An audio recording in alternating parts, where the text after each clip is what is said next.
Akili yangu inanidanganya kuwa nimesha move on, lakini moyo wangu unaniambia ukweli. Sidhani kama nitakuja kumpenda mwanamke kama nilivyokupenda wewe.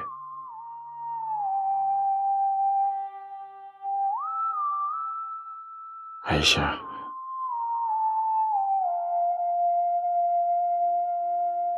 hivi ni lini nitakusahau?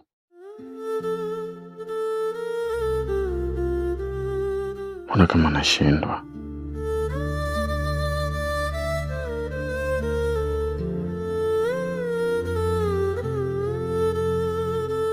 Unajua nini baby?